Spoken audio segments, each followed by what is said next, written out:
Goota goonni dhalchee hacceelma hundeessa gootummaa kee jechaa miti hojii keetu mirkaneessa. Goonni maal akka ta'e si gochaan nu barsiise. Duuti kee nu gaddisiisus hojiin kee waa baay'ee nu barsiise. Gatii lammii keetii osoo jirtuu bartee tokkummaa lallabdee dhaloota sammuu qarte. Addunyaan maal akka taate ganamaan hubattee biddeena sobaa nyaachuurra dhugaaf du'uu filatte. Jireenya gabaabduuf dhugaa kararraan meessu dhugaa dubbadheen du'us lafan shiilessu. Saba koo ganuu irra duutinaaf kabajaa gudeeta koo yoon gane waaqni nu ajajaa. Dhugaa saba koo dhiisee rakkina dhuunfaan himadhu addunyaa irroo tanaaf waa dalamee hin nyaadhu. Jettee saba keetiif lubbuu qaalii laattee jaalala hin goggooyne nu keessatti habaqaalti. Lubbuun miliqa baatuuf maafin gola naanna'a saba koo falmee du'een Taaddasaa Birruu ta'a. Saba koo falmee du'een Waaqoo guutuu koo ta'a. Biyya koo falmee du'een Oliiqaa Dingil ta'a. Saba koo falmee du'een Bakar Waarii koo ta'a. Jetteen nuuf geerartee lafa keessi akeekaa goonni waan dhufaa jiru keessa isaatiin beeka. Itti makamte gaa warra bara dukkanaa nuuf dhaabbatan danfaaf dhiiga isaanii coobsaa siimiti haccee nu warra jiruun du'eettu hamilee nama cabsa. Ati goototatti makamte hacce warra yaadaaf kaayyoon isaanii tokko warra sodaa qawweetiif gargar hin bahin gaafa rakko.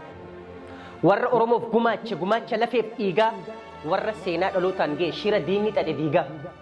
Warra dhiigaaf gadaamessa Oromootirraa dhalate warra gargar bahurraa du'ee biyyee uffatu filate. Kakka Elamoo Qilxuu kakka Hundee Sheekaa wareega isaan kafalan mukaaf dhagaanuu ni beeka. Kakka Eebbisaa Addunyaa kakka Mustafaa Rawwee gootota kana fatti makamte warra hin sodaanne qawwee. An saba kootiif qaalii jettee nu abdattee dhugaa keenya dubbachuuf lubbuu kee qaalii laatte. Nuti dhugaa kee hin baafne haccee jiruun nu awwaalte. Haccee gaafa xiiqii goota dhiigaaf lafee dhugaan kee achi buutee miila Bakar Waarii ta'e hafe. Roorroo saba kee anaannattee dhibdee isaa dhukkubsattee diina dura dhaabbattee dhugaa lammii kee dubbattee bakkan malletti kuftee sheenaa nutti hambifte. Goon dhugaadhaaf jiraatu silaa addunyaarran turu biyyeen sitti haa salphattu haccee koo yaa turu. Gootaaf hin bo'amu goota haqaaf du'e ka dhugaa sabaa barbaada boolla qabrii bu'e.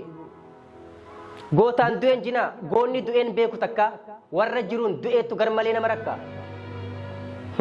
Ka jiruuf bo'ama warra dhugaa dabse warra garaaf je'ee lammii isaa adamse. Warra gosaaf gandaan saba gargar hiru warra dhugaa dhiisee soba jala hiriiru.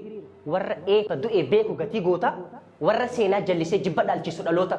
Warra yeroo mara jallina yaadu warra garaaf je'ee wal kuffisuu barbaadu. Warra fakkeeffatee waltajjii sobaa taa'u warra garmalee dhugaan itti hadhaa'u. Warra seenaa jallisuu malee hojjechuun beeyne warra alagaa fi fira addaan baaseen beeyne.